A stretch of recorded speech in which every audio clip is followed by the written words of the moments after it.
পিরোজপুরে নিরবচ্ছিন্ন বিদ্যুৎ সরবরাহ না থাকায় গড়ে উঠছে না কোনো শিল্প প্রতিষ্ঠান। ৩ বছর আগে জাতীয় গ্রিডের সাবস্টেশন নির্মাণের জন্য জমি অধিগ্রহণ করা হলেও নেই কোনো দৃশ্যমান কার্যক্রম। ২৮ কিলোমিটার দূরে বাগেরহাটের সাবস্টেশন থেকে বিদ্যুৎ আসায় নানা সমস্যায় পড়তে হচ্ছে প্রতিনিয়ত। বিদ্যুৎ সরবরাহ ও ভোল্টেজ সমস্যার কারণে পৌরসভার পানি সরবরাহ বিঘ্নিত হচ্ছে। গোলাম মোস্তফার তথ্যচিত্রে ডেস্ক রিপোর্ট।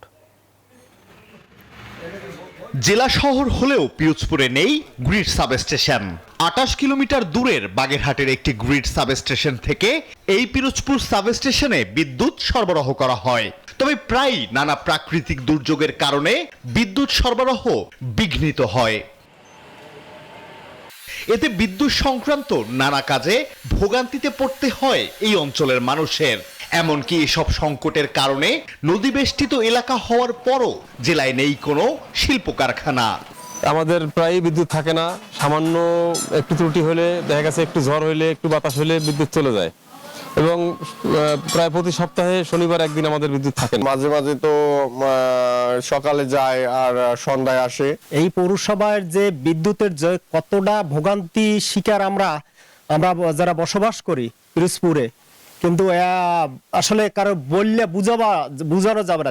যদিও এসব সমস্যার সমাধানে কদমতলায় একটি গ্রিড সাবস্টেশন নির্মাণের উদ্যোগ নেওয়া হয়। প্রকল্প দেয়া হয় এনার্জি প্যাক ইঞ্জিনিয়ারিং লিমিটেড নামের একটি ঠিকাদারি প্রতিষ্ঠানকে।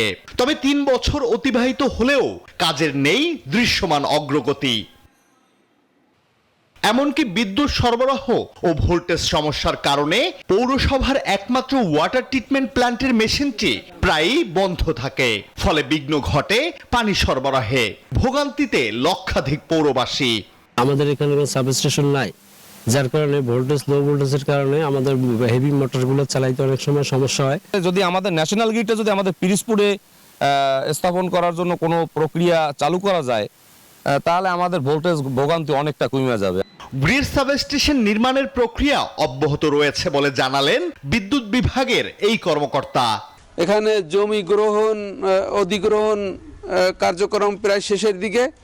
আশা করা যাচ্ছে ২-৩ বছরের ভিতরে পিরোজপুরে গ্রিড চালু হবে। পিরোজপুরের বিদ্যুৎ অনেকটা আবহাওয়া নির্ভর।